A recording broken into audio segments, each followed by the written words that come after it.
I stood in the sweltering Chicago South Side heat, watching ribs smoke on the grill while sweat dripped down my back like questions I'd never asked out loud. The air smelled like barbecue sauce, expensive cologne, and secrets about to combust. That's when Dad grabbed the microphone and his voice boomed across our backyard like thunder before a storm. Jada ain't real Brooks blood. She just codes in her little apartment while the rest of us out here building legacies. The music stopped. 50 people turned to look at me. My brother Marcus grinned like he'd just won the lottery he never played. Real Brooks blood. That's what he said about the daughter who'd been paying the mortgage on this house for 3 years straight. My name is Jada Brooks. I'm 30 years old, and I'm a fintech app developer who turned $20,000 in crypto into a $2 million empire, while my family thought I was just playing with computers in my bedroom. They don't know that every Juneteenth party, every Christmas dinner, every time Marcus rolled up in a new car talking about his latest business venture, I was the one signing the checks. $50,000 for this party alone. The tent, the caterer, the DJ spinning Frankie Beverly like we were all one big happy family. I grew up in this house on the South Side, in a neighborhood where everybody knew everybody's business except mine. I was always the quiet one, the nerdy one, the one who stayed inside reading code tutorials while Marcus was outside making promises he'd never keep. But I loved them. God help me, I loved them so much. I bankrupted myself trying to prove I belonged. The Juneteenth block party was Marcus's idea, of course. We gotta show the community we made it, he'd said 3 months ago, sprawled on Mom's couch that I'd bought when the old one fell apart. So I funded it, like I funded everything else, because that's what invisible fixers do. We pay and pray someone finally sees us. Dad stood on the makeshift stage we'd erected in the backyard, his Brooks family reunion t-shirt stretched tight across his belly. Mom stood beside him in a dress that cost $800 from my credit card, beaming like she'd won Mother of the Year. And now, Dad continued, his voice dropping into that preacher tone he uses when he wants everyone to pay attention, I want to crown the real king of this family. The man who's been closing deals, making moves, putting the Brooks name on the map. He pulled out an actual crown. Gold spray paint on plastic from Party City, but he held it like it was from Buckingham Palace. Marcus Anthony Brooks, come get your crown, son. The crowd erupted. People I'd never seen before started cheering. Marcus strutted up to that stage like Denzel in Training Day, all swagger and empty promises. I stood by the grill, tongs in my hand, watching my brother bow his head so Dad could place that ridiculous crown on top. King of what? I muttered under my breath. Empty wallets and bad credit? My cousin Tasha heard me and snorted into her red Solo cup. She was the only one who ever really saw me. The only one who knew that Marcus's real estate deals were just Zillow screenshots and the consulting firm was a Gmail account with no clients. But everyone else ate it up like free samples at Costco. Mom grabbed the microphone next. Marcus, baby, we are so proud of you. You took nothing and built something. That's what Brooks blood does. That's legacy. That familiar knot twisted in my stomach. The one that's been there since I was 12 and won the citywide math competition, but nobody came to the ceremony because Marcus had a basketball game. The one that grew when I got my first app deal at 26 and Dad said, "That's nice, baby, but when you gonna get a real job?" I'd paid the $800 mortgage on this house for 36 months straight. Never missed a payment. Never asked for credit or applause. Just quietly transferred the money from my business account to theirs and watched them throw parties in my honor that honored everyone but me. The DJ started playing and people rushed to the dance floor.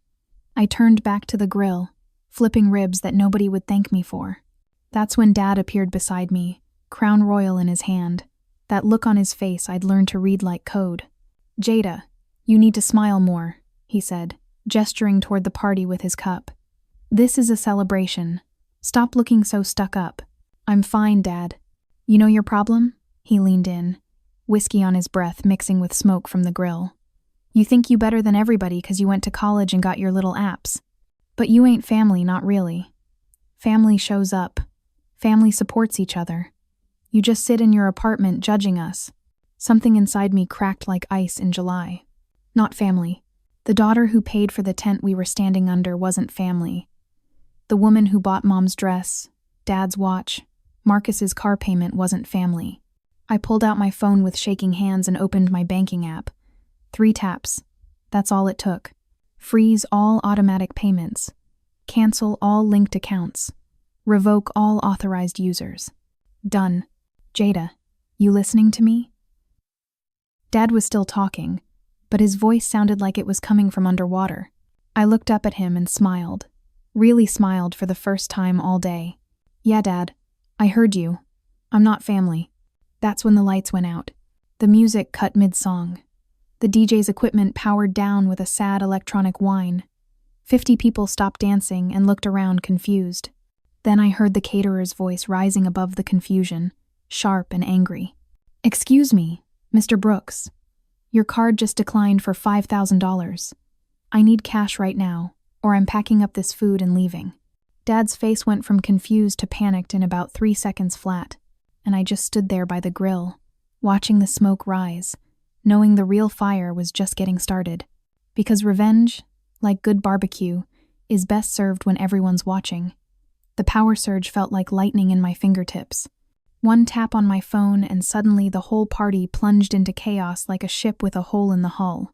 The lights flickered once, twice, then died completely. The DJ's speakers let out a final electronic gasp before going silent. 50 people stood frozen in the sudden darkness, their confused voices rising like a gospel choir with no song to sing. Emergency lights kicked in from the neighbor's house, casting everything in this eerie yellow glow that made everyone look like characters in a horror movie, which, I guess, we were about to become. The caterer came storming through the side gate, her white chef's coat spotted with sauce, her face twisted in fury. Excuse me, Mr. and Mrs. Brooks. Her voice cut through the confused murmuring like a knife through butter. Your card just declined for $5,000. All 3 cards you gave me declined. I need cash right now or I'm packing up every single rib, every wing, every piece of cornbread and taking it back to my truck. You could have heard a pin drop on concrete. Dad's face went from brown to almost gray in the emergency lighting. Mom clutched her pearls, the real ones I'd bought her for her birthday last year. $1,500 I'd never see again. That's impossible, Dad sputtered, pulling out his wallet. Try this one. There's money in the account. The caterer swiped his card through her mobile reader. We all watched that little wheel spin, and spin, and spin. Declined. Cash, she repeated, her arms crossed. $5,000. Right now. The guests started whispering. I could hear the gossip spreading like wildfire through dry grass. They broke? I knew something was off. All that talk about Marcus's deals and they can't even pay for ribs? Marcus pushed through the crowd, his plastic crown slightly crooked now, looking way less like a king and way more like a court jester. Ma'am, there's clearly been some mistake with the bank, he said, flashing that smile that had charmed his way through life. I'm a business consultant. I can write you a check right now for $6,000. Call it a tip for your trouble. He pulled out his checkbook with a flourish, balancing it against his palm like he was signing a $1 million deal. That's when he stepped backward, right into a puddle of spilled barbecue sauce somebody had dropped earlier. His feet went out from under him like ice on concrete. The crown flew off his head. He landed flat on his back with a thud that probably rattled his ancestors. The checkbook went flying, pages fluttering open as it sailed through the air and landed in the punch bowl with a splash. I couldn't help myself. The words came out before I could stop them. King sliding into debt, I said, not even trying to hide my grin. That's a whole new kind of royal descent. A few people actually laughed. Nervous laughter, but laughter all the same. Tasha appeared at my elbow, her phone in her hand, recording everything. Girl, this is wild, she whispered. You really did this? I just stopped paying for their fantasy, I whispered back.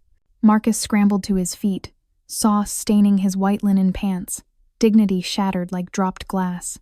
Mom rushed over to help him up, while Dad continued arguing with the caterer about payment plans and misunderstandings. And I stood there watching it all unravel, feeling something I hadn't felt in years. Power, control, the ability to say no and have it actually matter. But underneath the satisfaction, something else churned in my gut. Pain, the kind that's been fermenting for a decade. I thought about every monthly transfer. $1,200, like clockwork, labeled as gift, so they wouldn't have to pay taxes. 36 months of that. $43,000 just in mortgage payments alone. I thought about graduation day at Spelman College, when I'd graduated summa cum laude with a degree in computer science.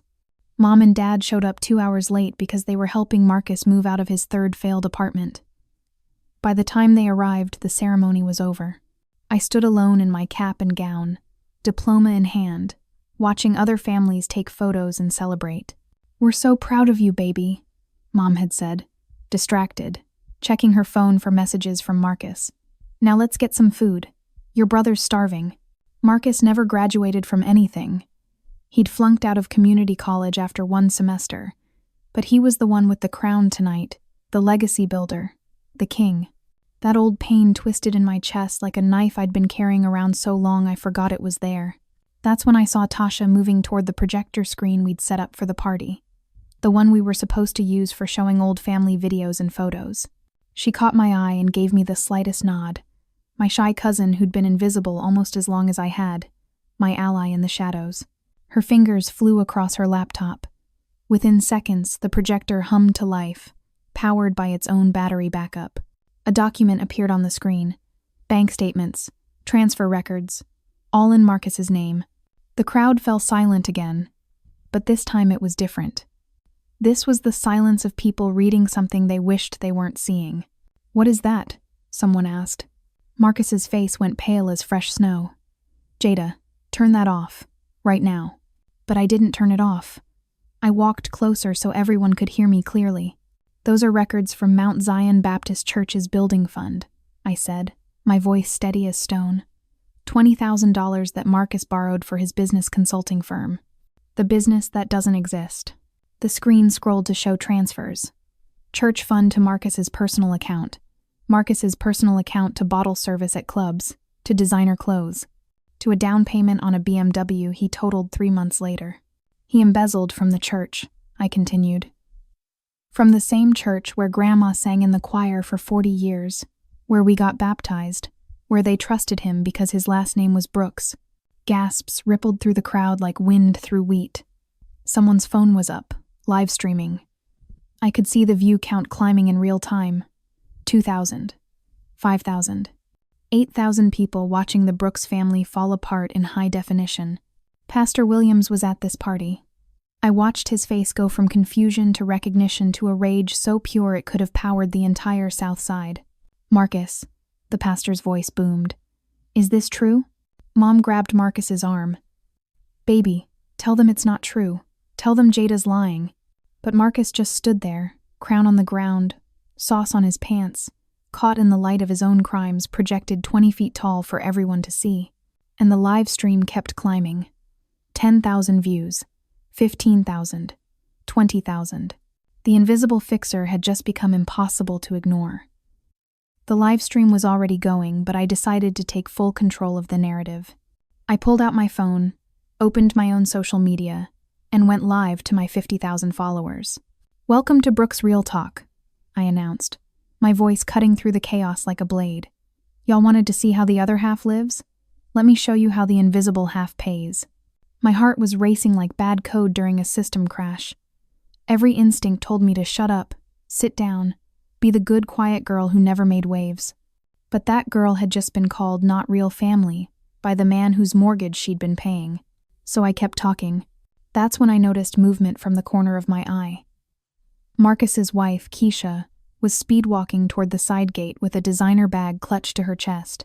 The same Michael Kors bag she'd borrowed from Mom's closet. The one I'd bought with my credit card last Christmas. But it wasn't the bag she was protecting. It was what was inside. "Keisha," I called out. "Where you going, sis?" She froze like a deer in headlights, then tried to play it cool.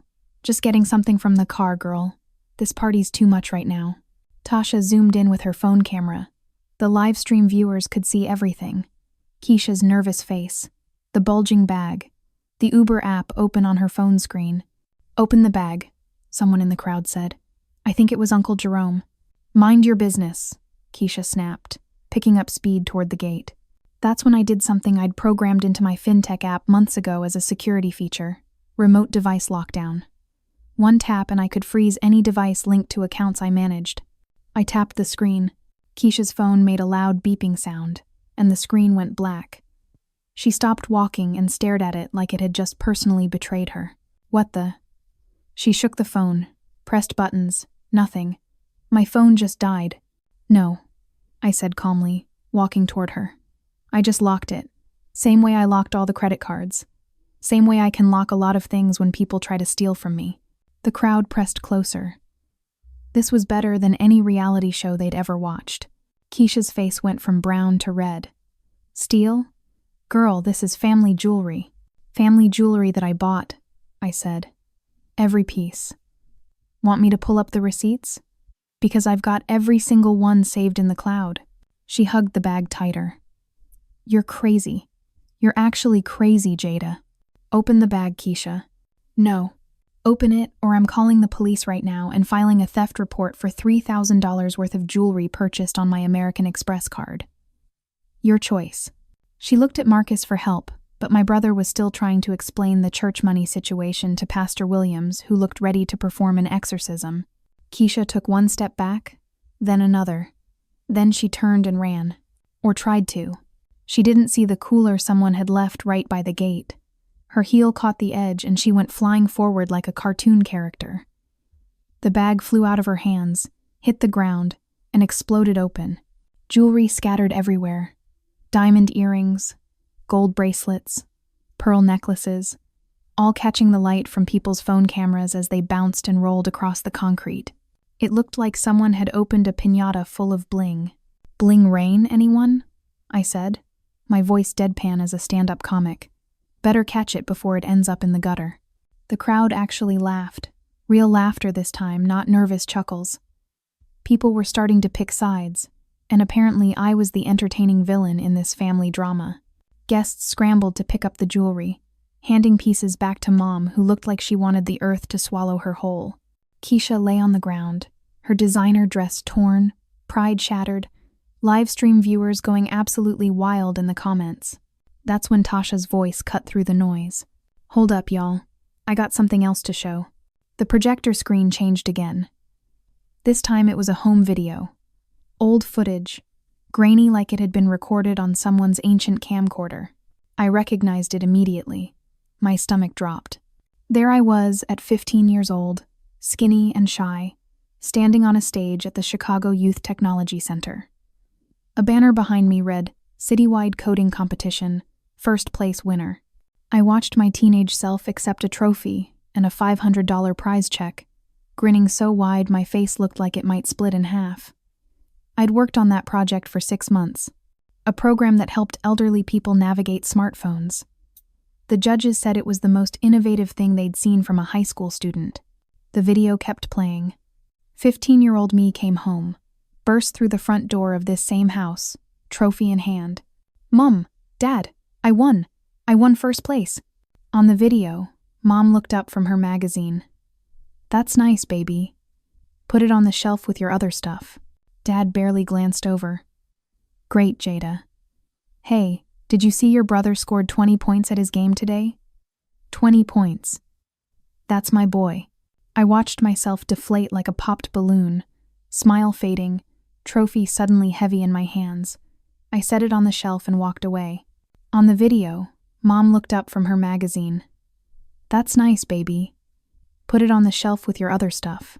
The video cut to another scene. Me at 17 with a scholarship letter. Me at 19 with my first coding job offer. Me at 22 graduating from Spelman. Every single achievement met with the same lukewarm response, while Marcus got parades for participation trophies. Standing there in the present, watching my past play out for 50,000 viewers, I felt tears sting my eyes. Not sad tears, angry tears. The kind that burn coming out because you've held them back too long. That girl on the screen, someone in the crowd said softly, she gave her prize money to y'all, didn't she? I nodded. Every cent. $500 to help with Marcus's car insurance because he'd gotten another speeding ticket. Mom's voice suddenly rose above everything else. Turn it off, she screamed, lunging toward Tasha's laptop. Turn all of this off right now. This is family business. You don't air family business like this. But the live stream kept rolling. The view count kept climbing. 30,000, 40,000. 50,000 people watching the Brooks family implode in real time. Marcus finally found his voice. Okay, stop. He stepped in front of the camera, hands up like he was surrendering. Fine. I took the church money. I took it because I had debts. Because I wanted people to think I was somebody. It was wrong. I was wrong. His voice cracked. For the first time in his life, my brother looked genuinely afraid. The comment section erupted. Screenshots were being taken. This was going viral in ways that would follow the Brooks family forever. And I stood there, phone in hand, watching everything I'd built and paid for crash and burn, wondering if revenge was supposed to feel this hollow. I felt something shift inside me then. Not regret, not quite satisfaction either. Something harder, something unbreakable. I pulled up my fintech app and opened the feature I'd been developing for months. Real-time property auction integration. I'd built it to help people flip houses and track investment opportunities. Tonight, I was using it to flip my entire family's world upside down. All right, everyone, I announced, my voice carrying over the chaos. Since we're airing all the family business anyway, let's talk about this house. The one we're standing in. The one that's been in foreclosure proceedings for 6 weeks. Dad's face went from angry to terrified in half a heartbeat. Jada, don't you dare. This property is scheduled for auction in 72 hours, I continued, ignoring him.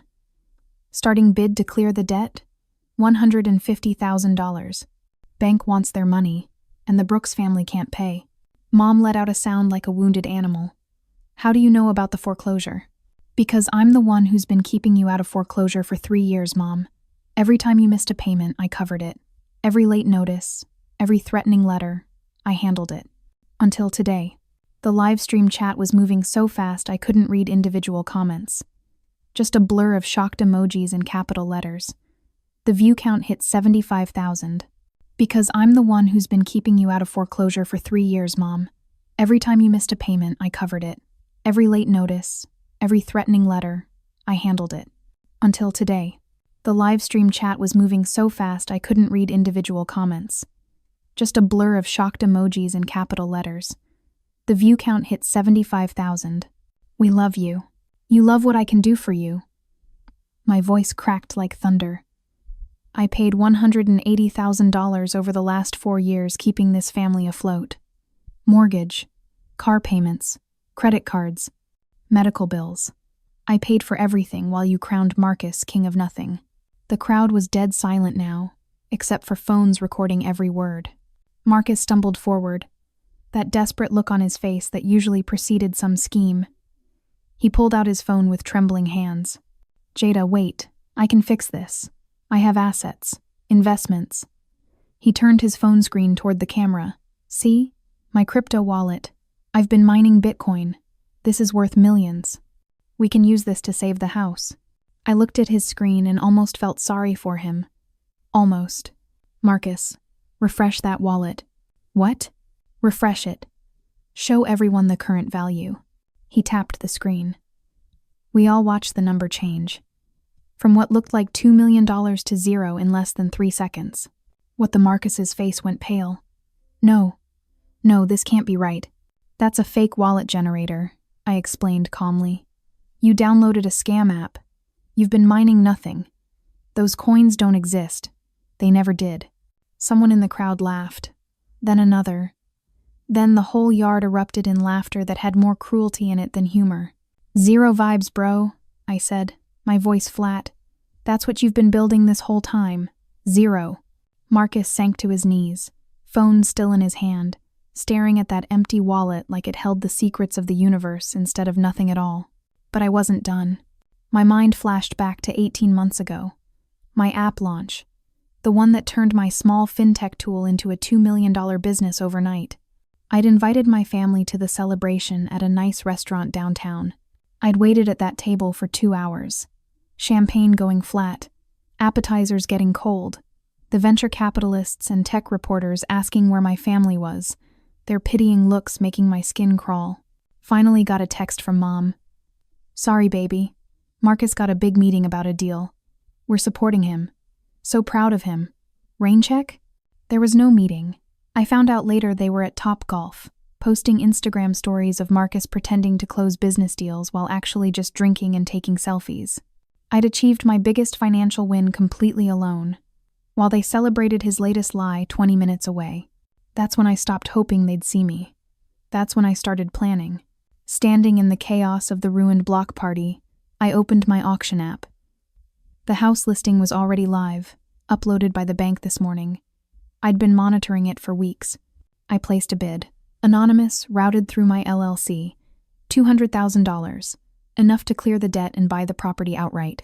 The notification pinged through the system. On Tasha's laptop screen, everyone could see the bid come through. "Someone just bid on the house," Tasha announced, her voice shaking slightly. 200,000. The auction just closed. Sold. Dad's knees buckled. Mom caught him before he hit the ground. They both turned to look at me, realization dawning on their faces like the worst sunrise of their lives. "Jada," Dad whispered. "Did you—" "I just bought your house," I said simply. "My house now. Legally. Officially. The deed transfers to me in 48 hours. Mom's face crumpled. She dropped to her knees right there on the concrete, hands clasped like she was praying. "Baby, please, please don't do this. We can fix this. We can be better." Dad joined her, both of them kneeling in front of 75,000 livestream viewers and 50 party guests, the mighty Brooks family brought low by the daughter they'd dismissed. "We're sorry," Mom sobbed. "We're so sorry. We took you for granted. We took everything for granted. Please, Jada." Dad's voice broke. "This is our home. We have nowhere to go." I looked at them kneeling there. My parents. The people who were supposed to see me, protect me, celebrate me. The people who'd made me feel invisible for 30 years while I paid for their visibility. Marcus crawled over to join them, his plastic crown crushed under someone's foot, his dignity scattered like Keisha's stolen jewelry. "I'll pay you back," he whispered. "The church money. Everything. I'll get a real job. I'll do whatever it takes." The three of them, kneeling, begging, while the internet watched and recorded and shared and commented. This was supposed to be the moment I felt powerful, victorious, like I'd finally won the game they'd been playing my whole life. Instead, I just felt tired. Tired of being angry, tired of being invisible, tired of carrying the weight of everyone else's choices while getting none of the credit. I looked at my phone. The view count had hit 100,000. This moment would live forever on the internet.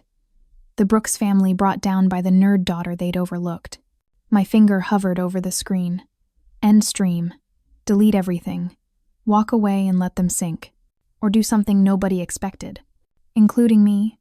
I pulled out a document I'd prepared 3 days ago, back when I was still trying to decide if I had the courage to go through with any of this. A rental agreement printed on clean white paper that felt heavy as stone in my hands. "Here's what's going to happen," I said, my voice steady despite the hurricane in my chest. "You can stay in this house. My house. For $1 per month." Dad looked up from his knees, confusion washing over his face. "What?" $1 per month rent. "But you signed this agreement. It says you acknowledge the debt. It says you agree to family therapy every week for a year. It says you stop living beyond your means and start living in reality." I handed him the papers and a pen. His hand shook so badly the pen rattled against the clipboard. "And if we don't sign?" Mom asked, her voice small. "Then you find somewhere else to live by Monday. The streets, a shelter, Marcus's fake crypto mansion. Your choice." The live stream chat was going absolutely insane. Half the comments were calling me savage. The other half were calling me a hero. I was probably both. Dad pressed the pen to paper. I watched his signature form, each letter a small surrender. Mom signed next, her tears making wet spots on the document. Then Marcus. "Not you yet," I said, pulling the papers away before he could sign. "You've got another condition." My brother looked up at me with hollow eyes. "What now, Jada? You want my soul? Take it. I got nothing left. I want you to get a real job." I pulled out my phone and opened the rideshare app I'd been using for years. "I already created an account for you.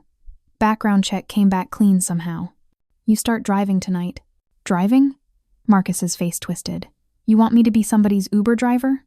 I want you to earn honest money for the first time in your adult life. You'll drive, make maybe 40 to 60,000 a year if you work full-time.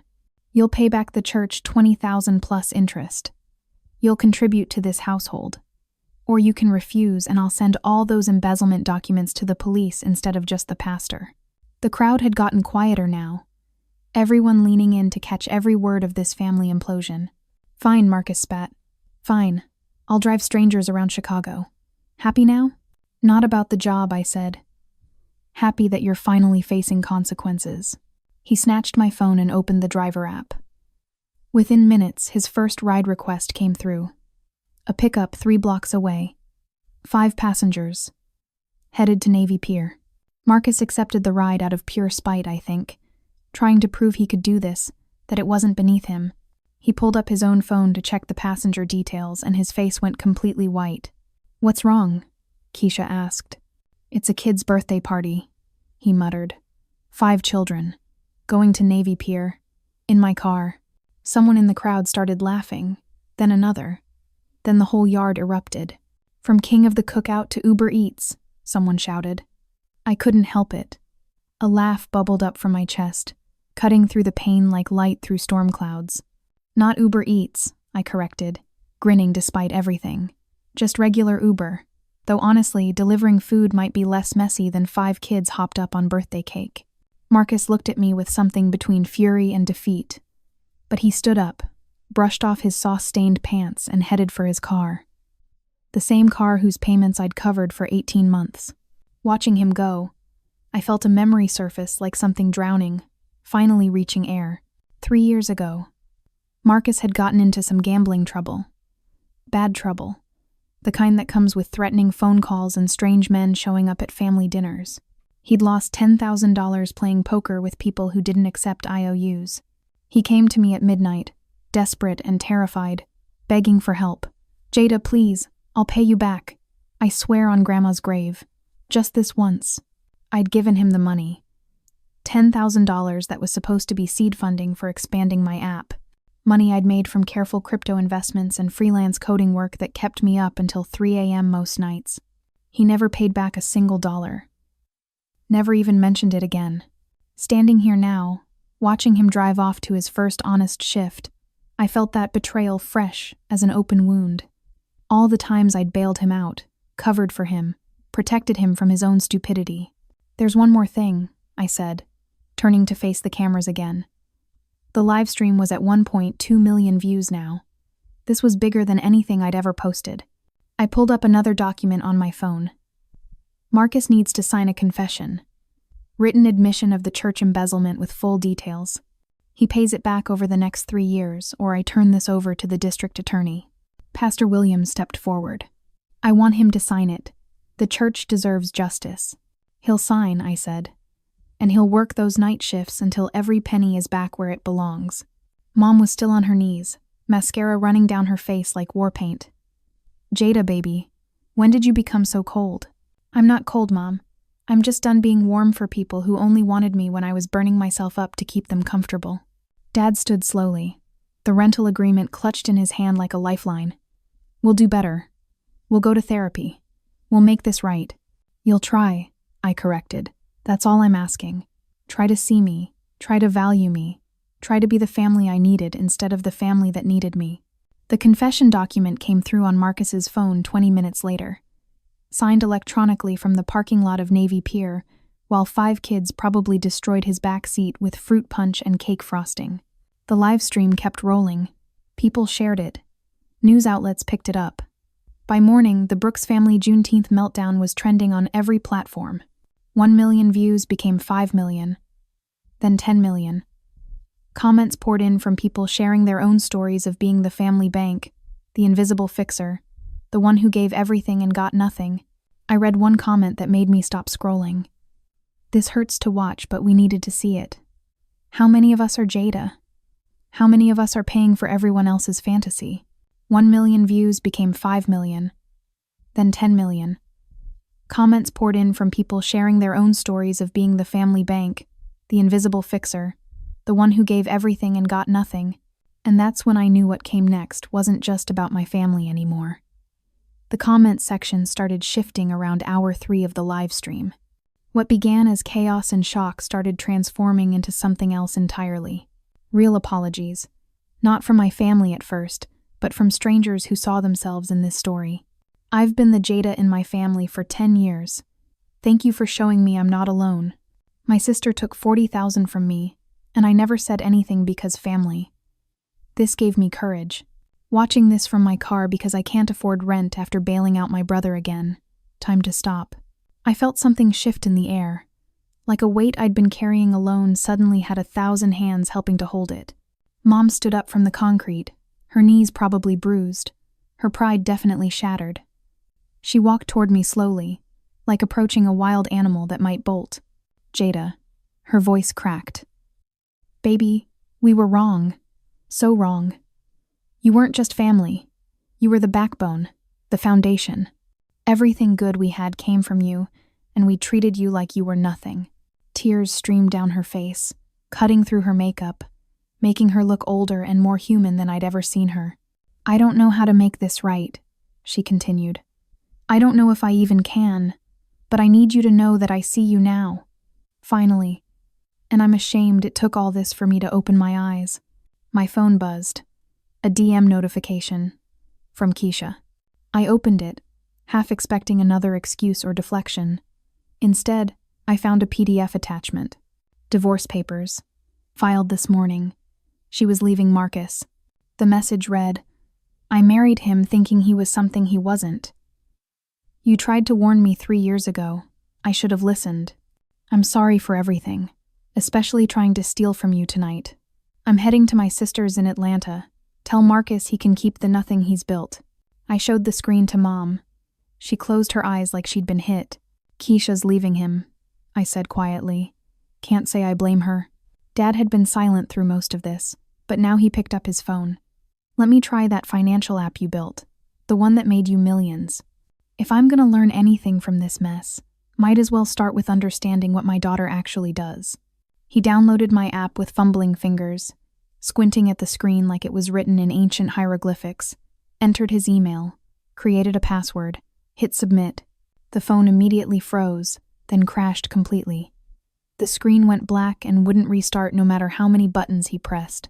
What the dad stared at his dead phone like it had personally insulted him. I broke it. I broke the whole phone. Despite everything, despite the pain and anger and exhaustion, I laughed. Dad, you didn't break it. You just downloaded it on a phone from 2015. The operating system can't handle the current version. Tech ain't for kings, someone in the crowd shouted, and the whole yard erupted in laughter that felt different than before. Lighter, almost healing. Dad managed a small smile. Guess I got a lot to learn. Tasha appeared at my side, her phone still recording but her free hand reaching for mine. Jade, can I say something? Inul squeezing her fingers. She turned to face the camera, her voice shaking but steady. Y'all see Jada's story, but there's more of us. I'm the cousin who stayed quiet, who watched her get overlooked and didn't speak up because I was scared, because I was in the same boat. Her words came faster now, like a dam breaking. My family does the same thing. My brother gets praised for breathing while I work 2 jobs putting myself through nursing school. I gave my mama $1,200 last month for her car note, and she forgot my birthday 3 days later. But she threw my brother a party for getting his GED at 32. The livestream chat exploded with similar stories. Thousands of people sharing their own invisible fixer experiences. The thread of pain connecting us all like fiber optic cable carrying data at the speed of trauma. I realized something standing there in the wreckage of my family's illusions. This wasn't just about the Brooks family. This was about every family that equates financial success with emotional availability. Every culture that teaches you to give until you disappear. Every Black woman who's been told to be strong, be selfless, be the backbone while your own back breaks under the weight. Every Black woman who's been told to be strong, be selfless, be the backbone while your own back breaks under the weight. This house, my house now. I'm turning part of it into a community center. Financial literacy workshops, budgeting classes, teaching people how to build wealth without sacrificing themselves, how to say no to family without guilt. I want to do something, I said. my voice cutting through the noise. The crowd quieted immediately. 1.5 million people watching and waiting. Mom gasped. Here? In our home? I looked directly into the camera, at all those invisible fixers watching from their own kitchens and cars and borrowed rooms. I'm launching a new app, Brooks Financial Freedom, completely free for anyone who needs it. Tools to track family loans, templates for payment agreements, resources for setting boundaries. Everything I wish I'd had before I gave away $250,000 trying to buy love from people who should have given it freely. The livestream chat moved so fast it was just a blur of heart emojis and yes, queens and crying faces. But here are the rules, I continued, my voice hardening like cooling steel. No more enabling in this house. Not from me, not from anyone. Marcus pays back the church or he goes to jail. Mom and Dad go to therapy every single week, or the rent becomes market rate. This family gets help or this family gets out. Dad nodded slowly. We'll go, all of us. Whatever it takes. Family therapy, I specified, together, with a licensed therapist who specializes in financial abuse and codependency, Dr. Williams on 73rd Street. I already made the first appointment for Tuesday at 6 p.m. Financial abuse? Mom's voice was small. Is that what we did to you? I met her eyes. What do you call it when someone gives you their life savings and you don't even notice? When they sacrifice their dreams to fund yours and you mock them at cookouts? When they're drowning and you're standing on their shoulders thinking you learned to swim? The silence that followed felt like the space between lightning and thunder. That moment when you know the storm is here but you're still bracing for impact. Yeah, Mom, I said softly. That's what you did. That's what we're gonna fix. 3 months later, I stood in the same backyard where everything had fallen apart. But this time, the atmosphere felt completely different. The tent was still up, but now it covered rows of folding chairs filled with 30 people from the neighborhood, young mothers, college students, retired folks who'd never had anyone teach them about compound interest or credit scores. This was the first Brooks Financial Freedom workshop, and my family was about to help me teach it. Marcus walked through the gate right on time, still in his rideshare uniform. He looked tired, but different somehow. His shoulders weren't puffed up with fake confidence anymore. He moved like a man who'd learned the weight of honest work. First paycheck, he said, handing me his phone to show the deposit. $800 for the week. Not millions. Not fake crypto. Just real money I actually earned. I looked at the numbers and felt something unexpected. Pride. Not in what he used to pretend to be, but in what he was actually becoming. How's it feel? I asked. He laughed, but it wasn't bitter. Humbling. I drove a drunk guy home who tipped me $50 and told me I was a good listener. Been a while since anyone said something nice about me that was actually true. Mom and Dad emerged from the house carrying boxes of printed materials, budget worksheets, debt payoff calculators. Resources I'd designed specifically for people like us who'd confused love with money. Dad fumbled with the microphone setup, his hands still clumsy with technology but trying. Testing. Is this thing on? Feedback squealed through the speakers. Everyone winced. From party kings to budget queens, Mom laughed, adjusting the volume. Lord, we really have come full circle, haven't we? The crowd laughed with her, not at her. There was something beautiful about watching my parents be vulnerable in front of the same community they'd tried so hard to impress.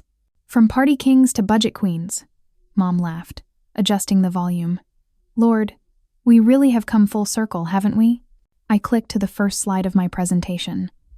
Financial literacy isn't just about budgets and investments, it's about boundaries. It's about understanding that you can't pour from an empty cup, and you definitely can't buy love with money you don't have. Welcome, everyone, I said, taking the microphone. My name is Jada Brooks, and this is my family. 3 months ago, we imploded on a live stream that 5 million people watched.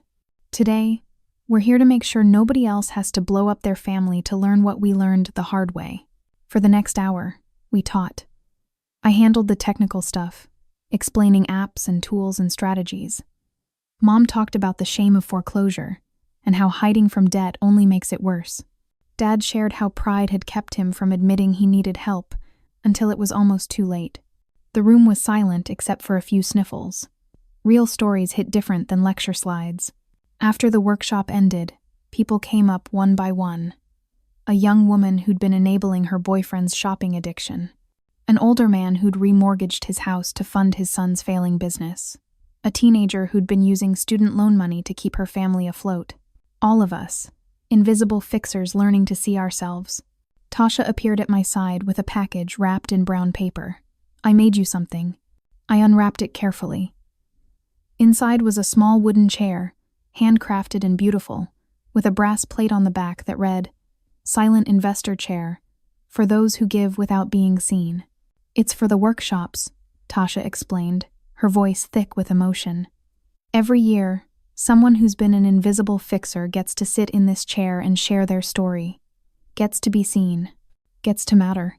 I pulled my cousin into a hug that felt like coming home.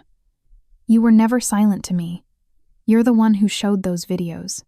You're the reason any of this happened. We saved each other," she whispered. "That's what real family does." My phone buzzed with notifications.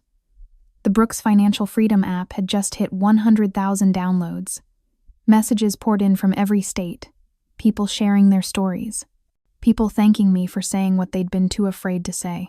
The live stream from that Juneteenth party had done something I never expected. It didn't just expose my family's dysfunction. It exposed a wound in our entire culture. The silent epidemic of people sacrificing themselves for family members who never learned to stand on their own. That evening, after everyone had left and the chairs were folded, my family sat around the dining room table, the same table where I'd never been welcome. But now there was no seating chart, no hierarchy, just 5 people who'd almost destroyed each other learning how to actually be a family. "The therapy is helping," Mom said quietly. "Dr. Williams says we were using you as an emotional and financial crutch, that we parentified you, made you responsible for our choices." "I know," I said. "I read the same books she assigned." "I got my 3-month chip," Marcus added, sliding a small token across the table. "Gamblers Anonymous." Turns out I had an addiction nobody wanted to name. Dad reached across and squeezed my hand. "I'm sorry I said you weren't family. You were the only one actually acting like family. The rest of us were just taking." I felt tears prick my eyes, but I didn't look away. "I forgive you. But forgiveness doesn't mean forgetting. It means moving forward with new rules." "We know," Mom said. $1 rent, weekly therapy. No asking you for money ever again." We signed the papers. We meant it. My phone buzzed again. The app downloads had hit 200,000. News outlets were calling it a revolution in financial literacy for communities of color. That $2 million I'd made from my first app, the money I'd almost given away trying to buy acceptance, it was seeding something bigger than I'd ever imagined. Financial freedom for people who'd been taught that sacrifice was love. Boundaries for people who'd been told that family means giving until you disappear. Tools for every invisible fixer who thought they were alone. The live stream had ended months ago, but its impact kept spreading like ripples on water. 5 million views became 10 million, then 20 million. The story of the Brooks family became a catalyst for change in ways I never planned. I looked around the table at my family, imperfect, broken, healing, and I realized something that made my heart feel full for the first time in years. Revenge hadn't destroyed us. It had rebuilt us stronger, honest, real. Sometimes love means burning down the lies so truth has room to grow. Sometimes family means choosing people who choose you back. And sometimes the invisible fixer stops fixing and starts teaching others how to be whole. This is Jada Brooks, signing off.